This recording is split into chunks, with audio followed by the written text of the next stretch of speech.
Hai Hukuminders, welcome to channel Hukum Mind. Gimana nih kabar teman-teman semua? Semoga selalu dalam keadaan sehat ya. Hari ini kita mau ngebahas tentang contoh kasus aborsi menurut hukum positif di Indonesia.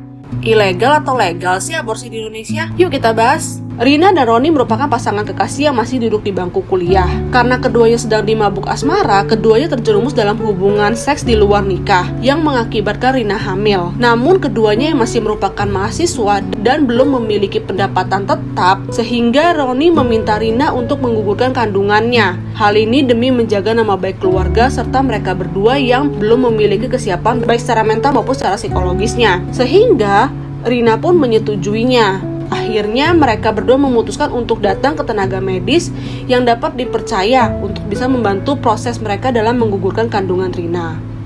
Aborsi dalam Kamus Besar Bahasa Indonesia memiliki pengertian yaitu terpancarnya embrio yang tidak mungkin lagi hidup sebelum habis bulan keempat dari kehamilan, atau pengguguran janin atau embrio setelah melebihi masa 2 bulan kehamilan. Menurut Prof. Sukitjo Notoatmojo, beliau mendefinisikan aborsi sebagai keluarnya atau dikeluarkannya hasil konsepsi dari kandungan seorang ibu sebelum waktunya. Aborsi atau abortus dapat terjadi secara spontan dan aborsi buatan.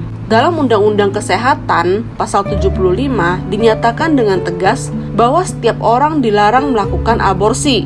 Namun, terdapat pengecualian terhadap larangan melakukan aborsi yang diberikan hanya dalam 2 kondisi, yaitu yang pertama, indikasi kedaruratan medis yang dideteksi sejak usia dini kehamilan, baik yang mengancam nyawa ibu atau janin yang menderita penyakit genetik berat dan atau cacat bawaan, maupun yang tidak dapat diperbaiki sehingga menyulitkan bayi tersebut hidup di luar kandungan. Yang kedua, kehamilan akibat pemerkosaan yang dapat menyebabkan trauma psikologis bagi korban pemerkosaan. Namun terhadap korban pemerkosaan, untuk dilakukannya konseling atau penasehat pratindakan dan diakhiri dengan konseling pasca tindakan yang dilakukan oleh konselor yang kompeten dan berwenang. Sementara terhadap aborsi sendiri hanya dapat dilakukan dalam kondisi di mana yang pertama, sebelum kehamilan berumur 6 minggu dihitung dari hari pertama haid terakhir, kecuali dalam hal kedaruratan medis. Yang kedua, oleh tenaga kesehatan yang memiliki keterampilan dan kewenangan yang memiliki sertifikat yang ditetapkan oleh menteri. Yang ketiga, dengan persetujuan ibu hamil yang bersangkutan. Yang keempat, dengan izin suami kecuali korban pemerkosaan. Yang kelima, penyedia layanan kesehatan yang memenuhi syarat yang ditetapkan oleh menteri. Nah, sementara terhadap dasar hukumnya sendiri,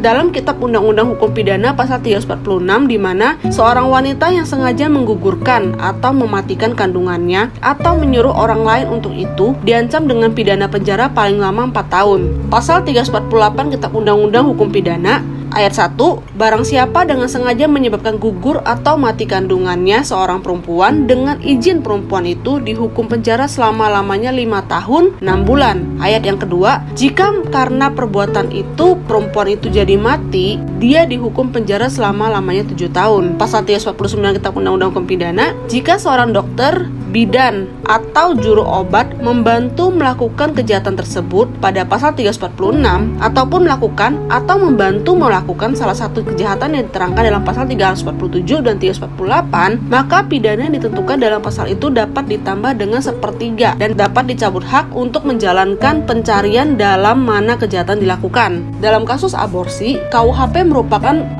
aturan yang diatur secara lex generalis, sementara aborsi merupakan hal yang terkait dengan kesehatan, sehingga haruslah dirujuk kepada undang-undang spesialnya atau undang-undang khususnya yang dimana yaitu Undang-Undang Kesehatan. Nah, dalam Undang-Undang Kesehatan sendiri pasal 194 disebutkan bahwa setiap orang yang dengan sengaja melakukan aborsi tidak sesuai dengan ketentuan sebagaimana dimaksud dalam pasal 75 ayat 2 dipidana dengan pidana penjara paling lama 10 tahun dan denda paling banyak 1 miliar rupiah.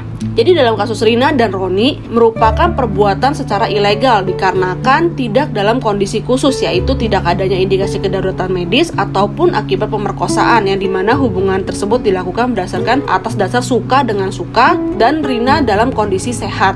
Sehingga perbuatan aborsi yang dilakukan merupakan perbuatan aborsi secara ilegal. Terlebih hal ini yang diketahui oleh tenaga medis pun dibantu untuk dilakukan proses eksekusinya atau aborsinya. Maka Rina selaku wanita yang melakukan aborsi, Roni yang meminta atau memberikan saran awal untuk Rina melakukan aborsi, serta tenaga medis yang mengetahui kejadiannya yang membantu proses pelaksanaan aborsi dapat diancam dengan pidana berdasarkan KUHP dan Undang-Undang Kesehatan yang sudah disebutkan sebelumnya. Nah, Hukum Minders, sekian sharing dari kami. Untuk kurang lebihnya mohon maaf, semoga bermanfaat. Thank you and stay healthy.